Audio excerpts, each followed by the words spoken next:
This is The Real Gig with Bret Alexander. All right, Dustin Douglas. Yes. Been waiting for this one. I'm excited to be here. Yeah, I got myself a podcast. I'm like a grown-ass man now. Yes, the Joe Rogan of our generation. No, but yeah, so what I want to do is I want to do 2 episodes with you, and the first one just kind of we're going to talk about the little bit of the origin story of you. Awesome. And what we want to know. And then we'll next episode we'll talk about kind of specifics of the music and kind of shit that you do. Cool. Right? Cool. So I'll give a quick intro. Let me give a little one for you, and then I'm going to set you loose, which is how I usually do it. So Dustin Douglas and the Electric Gentleman's your main gig. Yes. And besides that, you work as a solo artist. You and I play together sometimes. Yes. As a duo, the mighty Traveling Wilkes-Barrians. Yes. You know what I mean? Which is a great pickup band that we've been doing for lots of years. That probably originated in my basement studio. Yes, it did. Yeah. And like playing. I mean, you're doing guitar for hire kind of thing. Where we play Stevie Nicks songs together with evening with Stevie, and we've been pals for a long time. I was thinking on the way here how long. It's been very long. It's been a while. You were like 21, I think. Maybe even before. Was 2021, I think. Because I remember Amber, your now wife Amber, was your girlfriend at the time. She wasn't. She wasn't even she wasn't even bar age. She was right. So she's about a year or 2 younger than me. Yeah. So yeah, it was right around 21. Yes, I remember. I remember that. But yeah. So just a philosophical comment. Yes. Was there's a great quote from Willie Nelson, and I was thinking of it the other day when I'm thinking about what we're going to talk about. Cool. And it was like, and the quote was this. He said, when I was a young man, he said, if I could have wrote down or said exactly how I wanted my life to go, it would have paled in comparison to what actually happened. Sure. Like of all my dreams from when I was 22 or 18 or whatever would have came, if I could have written them down and poof, they would have all happened. Right. They would have paled in comparison to what actually happened. Sure. And obviously he became friggin' Willie Nelson, but right. It's a great lesson because, like, for me, it's like, I was in my 20s. I wanted to get in a band. I wanted to, like, get a record deal, and I wanted to go out and do all that kind of stuff. And we did all that stuff, and then everything went fucking sideways. Sure. For us, right. In our world. But then out of that, Paul and I started a studio. I started producing, and I got to meet all you guys. Right. You know what I mean? And I wouldn't trade that for all the fame in the world. Right. For the guys like you and Nike and Jeremy and AJ and you know what I mean? Like I'm sitting here off the top of my head, Paulie and Tommy and like the whole clan. And I would have not met any of these people. Right. Had I stayed in the band and toured. Right. And just done that as my life. On a bus. Right. And and Aaron.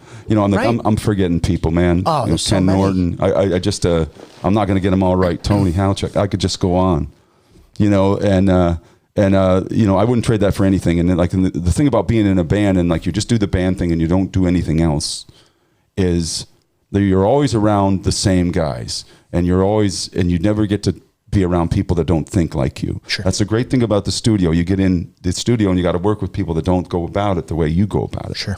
You know what I mean? And that's very enriching. And then you take that shit back and you expand that into your own music. Yes. And that's what we've done. Just our collaborations, you and I, yes, that we've done, the things you've done with Paul, the things that we've done, with Paulie and Tommy and your band, and like just this big cesspool of stuff. It's this huge organism. It really is. And there's no plan. And it's just kind of like, where's the gig? Right. And I've learned a lot, I've learned a lot from all you guys. And I appreciate, I do. I probably didn't express that enough tonight last week. I appreciate all your friendship over the years very much. You know what I mean? Absolutely. So that being said, we'll back up and let's talk about you. You know what I mean? I just wanted to. That's awesome. That was an intro. So let's talk about you. I want to start. Who taught you how to play guitar? So I started thinking about it today. kind of preparing a little bit. Yeah, but right. I mean, I always, as long as I can remember, and I'm talking 3 years old, 5 years old, there was a guitar around, whether that was a toy guitar. And like, my parents don't play guitar. They're not musicians. I think the lineage, maybe my father's great grandfather was from what I heard, was a violinist, but he was like a very extreme violinist. Like, he was like the Jimi Hendrix of violin back in the whatever it was, 40s. Sure. Never met him, don't know him. But with that being said, my parents were the biggest music fans. Yeah, they were. The lore is my dad used to like hold headphones up to my mom's stomach when she was like, like Van Halen 1 and stuff. So it was Really? like, I swear. And I just remember being a kid around, like, dressing up. Nothing's really changed there. Yeah, and just having a toy guitar. And then I was always obsessed with my grandparents' attics. I have this thing where I love, like, still, whether it's going to estate sales or whether it's finding treasures. Sure, yeah. So there was guitars in both of my grandparents' attics. Really? No idea why. No one played these guitars. So I found these guitars. Like actual guitars. Yeah, they were like, it was a shitty Sears, whatever it was, or a plastic. Yeah, And then I remember Silvertone or something like that. And then for the longest time, Santa Claus brought me band stuff, drum sets, guitars. I remember this mic stand that you stepped on a pedal and it would have lights. Nice. Yeah, that. I bet you would still have that if you could find an adult version of. Yes. I gotta look for that. But then it's out there. I mean, then the first concert happened. My parents took me to see Aerosmith when I was 9. And Aerosmith. All right. It was Aerosmith and it's a good first Jackal. Jackal with the chainsaw. Yeah, that's your intro. So realistically, Jackal was the first band I ever saw with Aerosmith being the headliner. But and I remember, and I through the years I don't remember much, but sure, they oversold it, and it was really, really crowded. And as a kid, I was like starting to get a little freaked out, and my dad put me on his shoulders, and he said, and I'll remember this quote forever. He said, "There's only one place to be at a concert like this." And he said, "It's up there." Up there playing. Yeah. Yeah. So I really took that. I took that very literal and said, all right, well, I guess I'm going to do that then. And then devoted my entire life to doing that. That's awesome. And now, like the Willie Nelson quote, it's like, now I share a publicist with Joe Perry. Sure.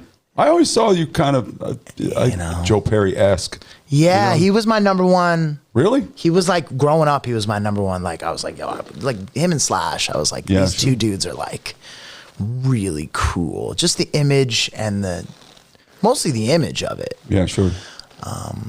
And then so around 9, I started taking lessons off of Dan Armbruster, who was known around the scene as Big Daddy Dex. Okay, all right. Yeah, there you go. I know that. I know. Yeah, so he would. So I took lessons from him for about 5 years. I remember starting out, my mom was like learning with me because it hurt my fingers. It was hard, and I remember she said, all right, well, listen, just quit. And then I kind of in my young punk rock brain, I was just like, well, not only am I not going to quit, I'm going to try my best to be the best at this as I possibly can be. And then it just all clicked. I mean, I think as a musician, it all clicks in a different way from playing guitar points. And then the singing came later. Like the singing, my mom used to put my guitar in the trunk and not tell me. And people would be like, my family would be like, oh, you should have brought your guitar and play something for me. Oh, wow. And I'd be like, oh, I didn't ring. And she was like, oh, I brought it. And I would be so pissed off. Yeah, then you'd get pressed into the... Red in the face, nervous. Because, I still feel to this day like playing... I would rather play in front of a million strangers than like 4 people I know. Sure. I think that's probably all of us because it's just a little bit... I think that... one thing is like if I would... And I'd like to unpack this for people that want to do this. You know what I mean? There's... obviously there's still a lot of us that want to do what you do or what, right. You know, just basically the job, the life, you know what I mean? Like, yes. I mean, one ingredient that you had in spades that not everybody has is you had like ironclad parental support. Yeah. Your folks. Right. You know what I mean? I mean, I know both of your folks, and it's like, you know, I mean, they were, I mean, since I've known you, then subsequently knowing them. Yeah. You know what I mean? Like they're, you know, I mean, you know, you if you're going to do this life and you're going to do this gig, you need the support of, you know, you need the support of your significant other majorly, which yes. Amber is very good with. Right. And, you know, which is, I mean, just like, you know, awesome. And your mom and dad. Yeah. And my grandparents and my siblings. And like, it's almost, I mean, there was times when I cursed that almost. Because, you know, there's a lot of interpersonal stuff that goes on with choosing that. You know, I can't tell you exactly when it happens, but there is a moment in every real musician's life where you have to make the decision, like, I'm going to do this forever, and this is going to be the way I make money, and this is going to be the way that I make a living. But a lot of our peers and successful peers had shitty home lives that made them get out. Like, I never had a reason to leave Pennsylvania. Sure. And I worked this out with my therapist, and I still do, is that my entire life, people were like, you have to leave. You have to get out of here. Yeah. But it goes back to like, I didn't have to, and I still don't have to. And now the music industry has changed where it's like you could become anything anywhere. You got to move to Nashville. You got to move to LA. But it's like, I don't want to leave our friends. We have I don't want to leave my family. I don't want to leave. So it's like, I could work in those places. Yeah, sure. And I do. And we do. And so, but I almost like cursed it but then as I got older, I was like, man, it's a blessing. And my dad said to me just recently, he's like, man, he said, if it all ended tomorrow, he's like, you did damn good. You did, man. You know, and that I took that as like, oh man, that's because I mean, no one puts more pressure on me than me. Than me. Yeah. I mean, to an extent of the bar being set really high. Like, but I mean, that's a double-edged sword because even if I get close to that bar, it's still okay. Yeah. You know, but I have to say to myself, it's okay. But I always looked at it like, a musician is a person in your neighborhood. You know, if you remember, like, was that Sesame Street? Yeah. You know what I mean? Yeah. So it's like, and like, it's the same gig. I mean, it's like, you know, if I was to name, you know, for instance, when I lived up in Northeast PA, you know, if I was to say, okay, what's your favorite pizza in the world? Mm-hmm. It would be the place across the street. Sure. You know, it'd be Cebula's. Right. You know, right. So, you know, so my point is like, you know, and that's one of those things that like, you know, when you have all these TV shows on like the Food Network that go to these little places in these little towns, and you know, these people doing this great things in these little tiny markets, and you know what I mean. It has nothing to do with the quality of what, you know. It just kind of comes down to what is the life that you want, right? You know, where do you want to make it, right? You know, like this place here is in friggin' Northumberland, Pennsylvania. It should not be here. Right. You know, I mean that studio that's right over there should not be here. Right.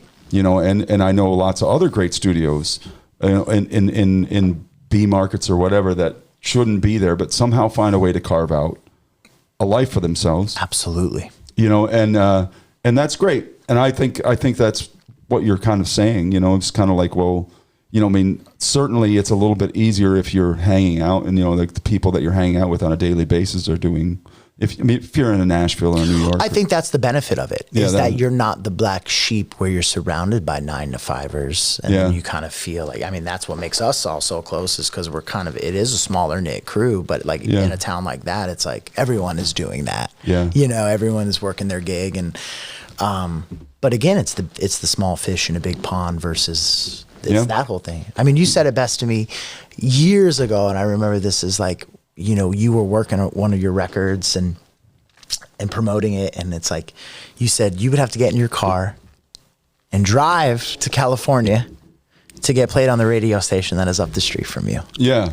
Oh, you know, sure. I remember that vividly. Yeah. And it was like so true. It's just like, you know, unfortunately, that's the way it is with, like people that are in these smaller markets, because the smaller markets follow the bigger markets. Exactly.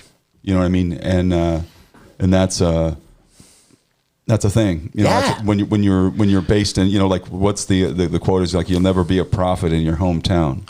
Totally. You know what I mean? So that's that's one of the things that people, I don't necessarily believe sometimes they don't appreciate that until you're not doing it anymore or something, and then exactly. Then there's a realization that you're not there anymore, or you're not working. Yeah. But it's funny, but the thing I love, like Northeast PA, specifically, is like it fights above its weight. Because I mean that's where that's your home. That's like that Wilkes-Barre, Scranton, Northeast Pennsylvania, thing. The great thing about it, as being an artist from there, is like you can get to. I've said this in other podcasts. You can get to so many major markets. Yeah. Like within a drive out, drive home. Yes. Situation that night. Yes. Like if you have a job, you have to whatever job you have that you have to use to make ends meet. You can drive to New York, come home. Absolutely. You can drive to Philly, come home. You can drive to DC. It hurt a little more. But you can drive to DC, come home. You can drive to Baltimore, come home. Harrisburg, Penn State, State College, Pittsburgh. That's a little more painful. Sure, but you could do it. Yeah. If you're in, if I'm in like Butte, Montana, it's not the same. It's not the same. It's not the same. You can't do that. So that's one thing about Northeast PA that I think has like helped it fight above its weight, is that just that proximity to like an enormous, even Boston, what, 5 hours? Yeah, any of them. I mean, we're at the point now. We're driving 2 weeks from now. We got to play a festival in Kentucky. Yeah, you know what I mean? Like 11 hours. It's another thing. It's like the city kind of thing. It's like you got to drive more than 2 hours. That's a long drive. It's like, it as well as I do. It's like 2 hours and it's just nothing. No, that's like I do that. I could sleep a 2 hour drive. Right. Yeah. And if you do live in the Midwest, like you've got to drive 2 hours to get anywhere. Right on. So that's a great thing about one great thing about that Pennsylvania, Northeast Central Pennsylvania thing is like you can get to such a, I don't even know the exact figure, but like you can get to like such a big swath of the United States population within 5 hours. Yes. And once again, it'd be painful, but you could go there, play a gig, and drive home. Oh, yeah. And still make it. Yeah. And I've done it more times than I can count. Oh, yeah. I'm sure you have too. You're younger than me, but a lot younger than me. But anyway, but it's like that's one of those things about being a musician in this area. That is a good thing. Absolutely. You know what I mean? So, okay. So, what do I want to say? So your Big Daddy Dex teaches you guitar. So I think about 5 years. And then one day my mom came to pick me up from lessons and he just was like, I'm not going to take your money anymore. You don't have anything else to teach him. And, I stress to this day how important it is as a parent taking their kid to a guitar lesson, what that teacher is into.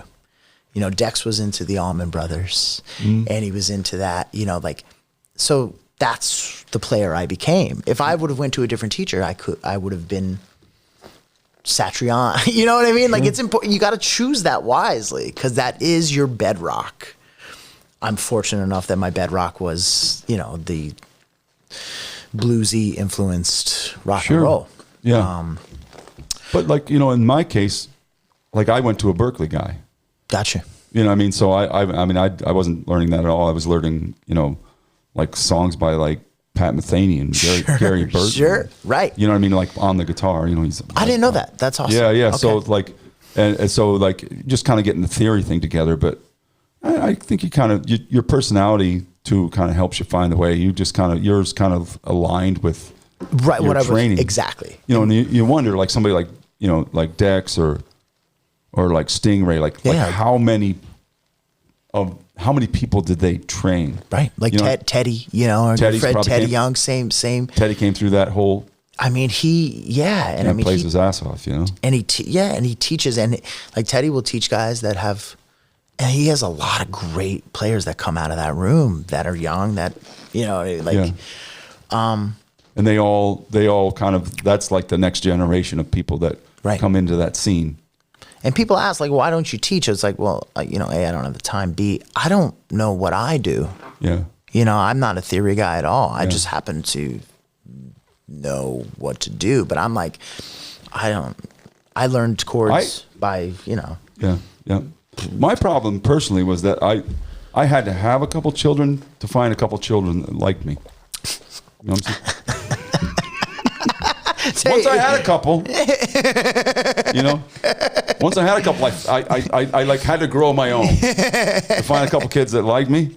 You know what I mean? And I have my two girls who you know well. Yes. And you know, Scar and Harlow and like Scarlett, you know, she tells me I'm supposed to like ask people to like and subscribe my because she does all my social media. You got to smash that like button. Yeah, there we go. Yeah, that's what the kids say. You know, please do that. You know, like yes. Scar like wants me to get better at promoting. Yes. Her old man. Yeah, so she does all of my social media stuff, and she brings all this to you. So, you know, I just sit here and bullshit. But anyway, that's Scarlett and Harlow. Harlow's a music teacher. Yes. And you know, she went the music route, and insanely proud of them. But my point is, I had to have a couple kids, to find some kids that like me because I was never good at that. I was never good at the teaching thing. No, my patience level is, yeah. You know, you can't hit a kid. No, you can't. We're not going to do that. No, you can't. I'll just play my guitar. Leave it at that. Yeah. I'll play my guitar. Like I'm like a Gen Xer, you know, so I have a different. I got a different way of looking at it than. Yeah, I mean, I would love to. I don't have the ability to tell people what I do or how to do it because I don't really know how to do it. Well, you've been doing explain. it for so. Well, the thing about I've said that, you know, I said that in other podcasts is like once you get the mechanics down, you know, nobody's thinking about notes anymore. No, in your case, not at all. You know what I mean? Not at all. You know, no, you're not thinking about notes anymore when you play a gig. You guys are just going with it, and that's the way it works. You know, it's second nature. Nobody's thinking about notes. No, honestly, it's a feel good thing for me. Sure. I mean, it's just what plays, and that's what music or it doesn't matter whether it's rock music or pop music or like I like something because it feels good. Sure. And the combination of notes and like that's what it's all about for me. Not what notes are supposed to go together. Right. It's what notes feel good or sound good or you know either which is usually goes hand in hand. It does. Yeah. You know, you mentioned like Slash and Joe Perry. Mm-hmm. Like I mean, when we were talking before, like Slash and Joe Perry. I mean, like I always kind of saw you. You know, and I want to like.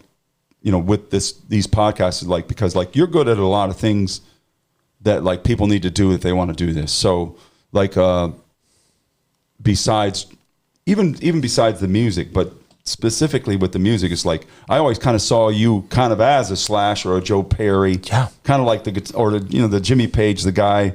You know what I mean? I didn't see you as like. Whatever, Steven Tyler or a Robert Plant or an Axl Rose. Right. You know what I mean? Like I didn't see you in that role, but you kind of are in that role in a way, you know, with your band. It's a power trio. Right. And I didn't really see it going that way, but you've done pretty damn well with it. Yeah, I mean, I think it's out of, like anything else, it's just out of necessity. I never... a Pete had never come into my life. So it was like, I mean, that's the reason. I mean, just out of lessons, I started my high school band, you know, which... I didn't mention them, Lemon Jelly. Which ended up being much more than a high school band, you know. Yeah. Multiple records. And, you know, I'm almost... it was like pre my time in the Badleys. Yep. Was Lemon Jelly. Holy shit! I did not mention the Badleys, and when I mentioned all your formats. I understand. No, you were pissed. No, right? No, I apologize. No, yeah. No, you were in the Badleys for years. I mean, that was quite some years. Yeah, that was some years. That was some years, and I mean, but I mean that my time in that band, just jumping all over the place. I mean, that changed the songs. Yeah. Then it became about the songs, and I think my writing you know, because now I could give, you know, it's ironically like I'm not satisfied. I get compliments. I mean, I'm blessed to get compliments, period. But like the ones that mean the most to me are, I mean, it's a weird thing as a musician to like, for people to always compliment, you know what I mean? Like, you know it, it's kind of, you kind of like, a lot of them fall on deaf ears after a while. Sure.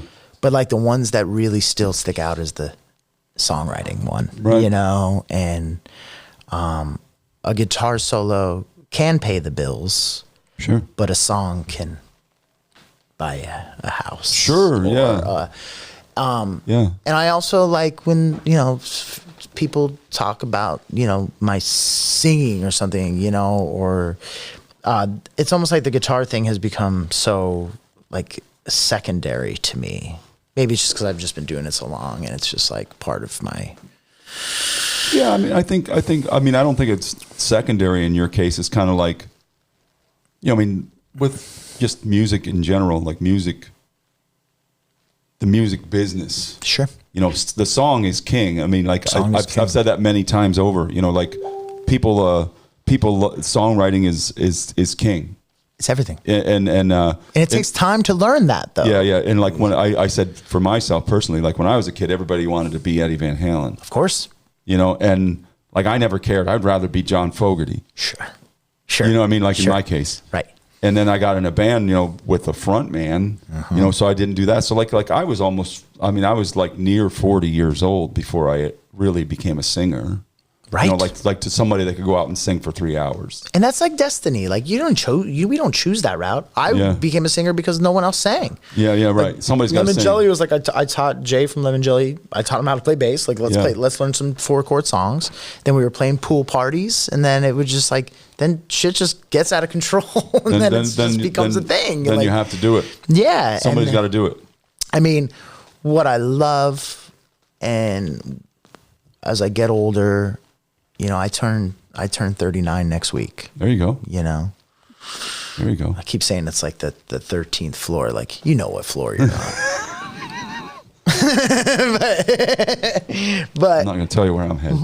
All right, there we go. But it's, you know, maybe we can have this. You know, maybe we'll do this again in 5 years, and then I actually am that Joe Perry guy. You know what I mean? Yeah. I don't know what's next, and it's something exciting, but it's like, in the meantime, you just keep doing the gig, man. You just keep.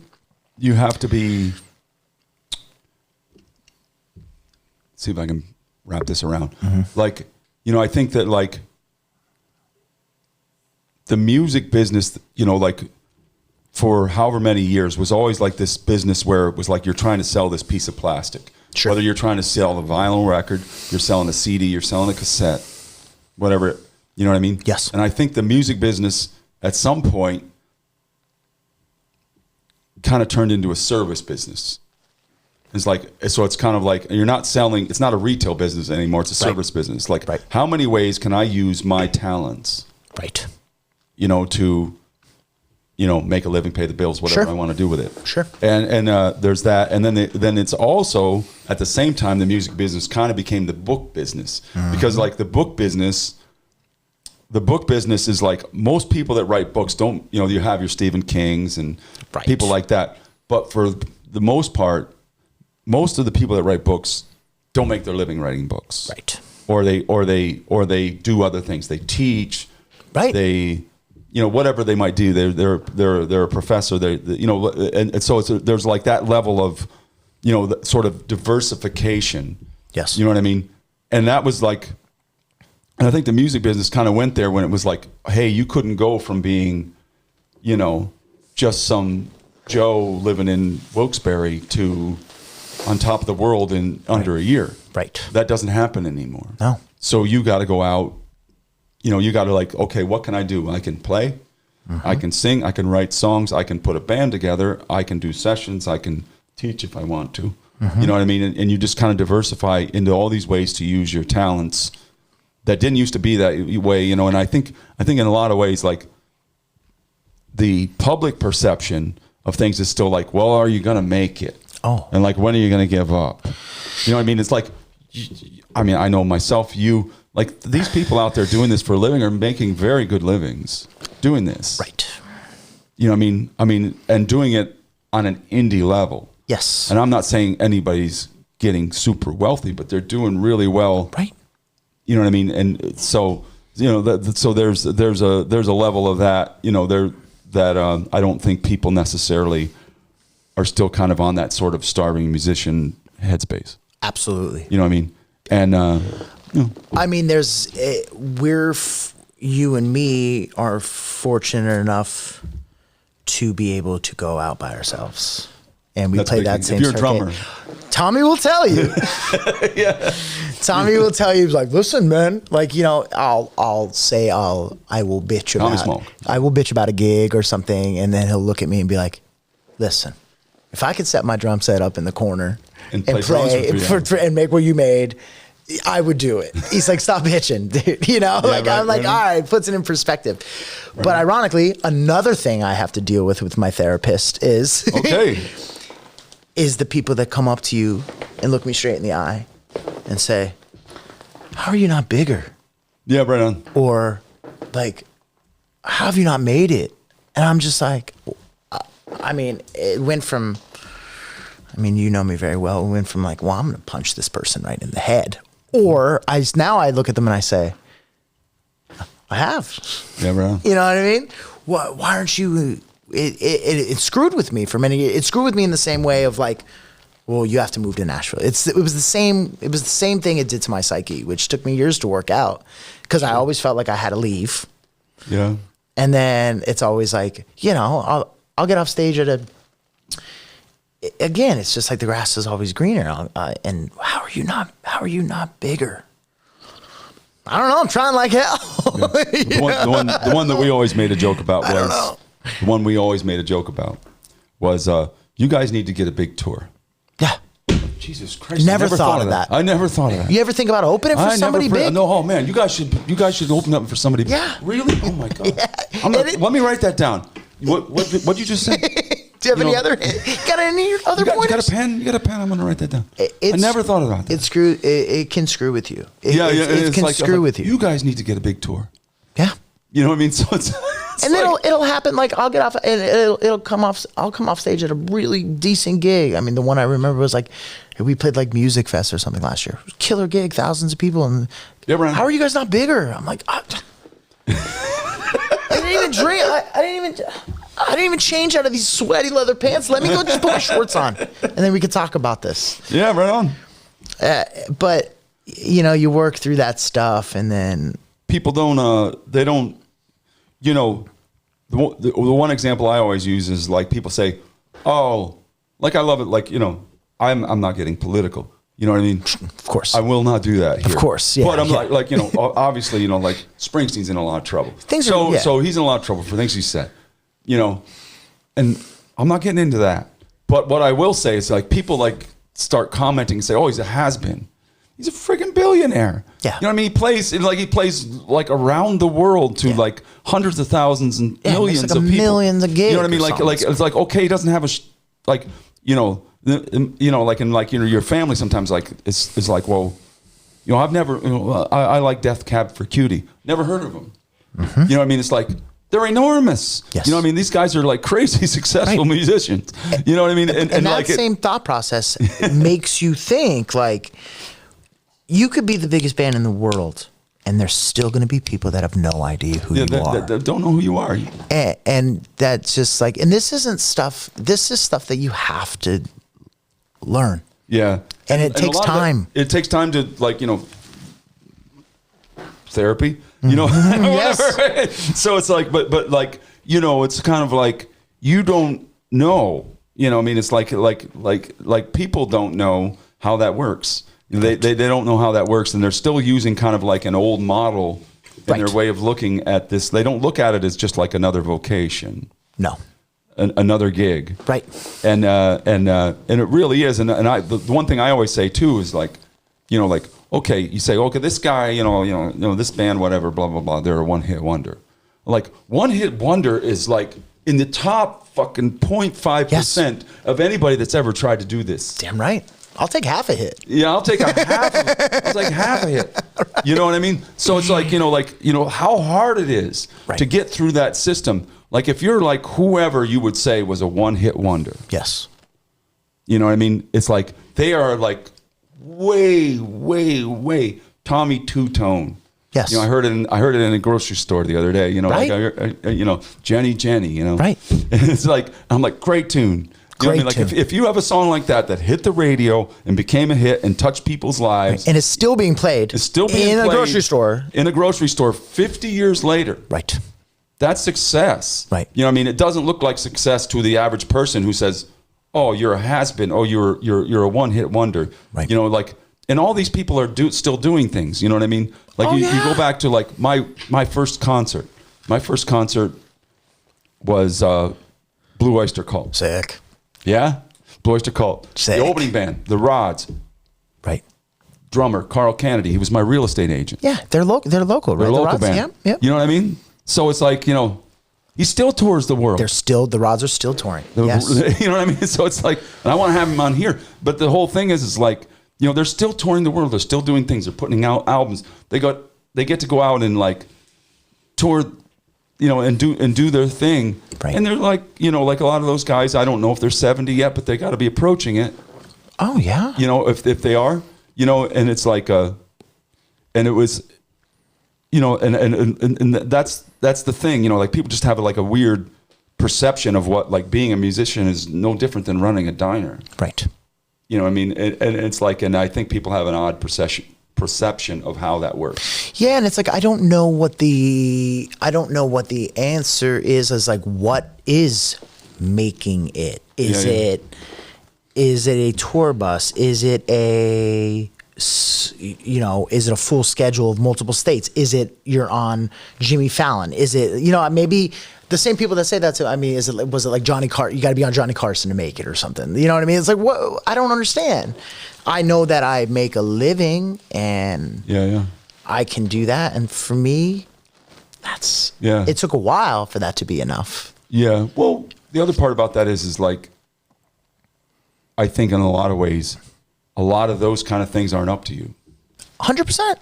You know what I mean? Like a lot of the, like where it lands, like you put your stuff out there day in and day out, you play, you put out records, you put them out to the world, you do in which, I would say is another topic. Sure. You do a very good job of, on the marketing side. Sure. And putting your stuff out there. But at the same time, it's like, a lot of that kind of stuff kind of comes and goes. Absolutely. People are fickle. Absolutely. Like more than ever. Yeah, that's not up to you.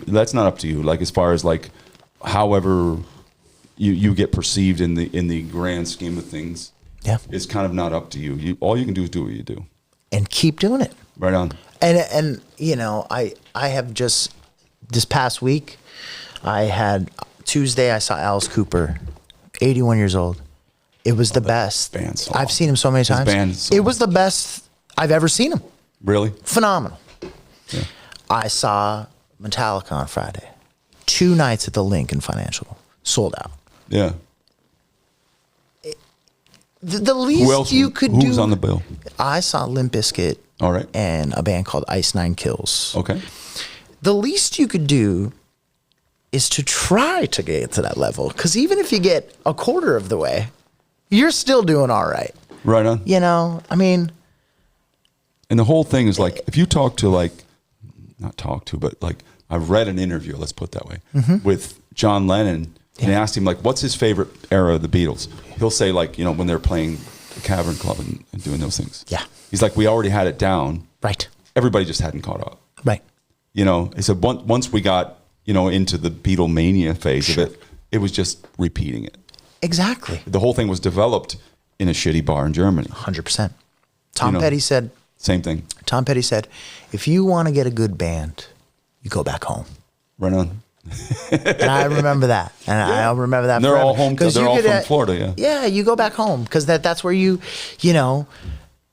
fortunate enough to have a rhythm section, and like our band, it works. Right it on. works. But like, it does.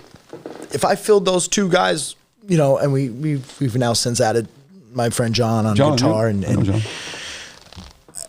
It works because, you know, I could, if I was backed by 3 session guys, it doesn't, yes, the songs will be played. Right. It won't work like that. You ever see that in the Queen movie? Yeah. Where like Freddie Mercury, like in the movie, like goes in the meeting and he's like, you know, everybody I hired played it perfectly, but they weren't you. Exactly. It wasn't you guys. Exactly. It's not that's not what it's about. That's not what it's about. Yeah. It's about knowing each other in and out and knowing what they're going to do and finding that hole. And that's what makes bands so great. And, you know, there's less and less bands like that these days, you know, and that's but I mean, that's where I come from because of bands like you guys and, you know, and the Breaking Band, like my lineage of this scene is real bands. Yeah. You know, a band, I judge a band by, listen, if you could walk into a bar and set up in a corner with 2 PA speakers on and still entertain people, that's a band, man. Right. You know, that's a band. Well, I mean, I remember seeing, I mean, you mentioned Breaking Benjamin. I remember seeing those guys. I mean, like at what was that bar? Cousins in Hazleton. Yeah. 7 people. Exactly. 7 people, counting the sound man. Right. And me and my wife. Right.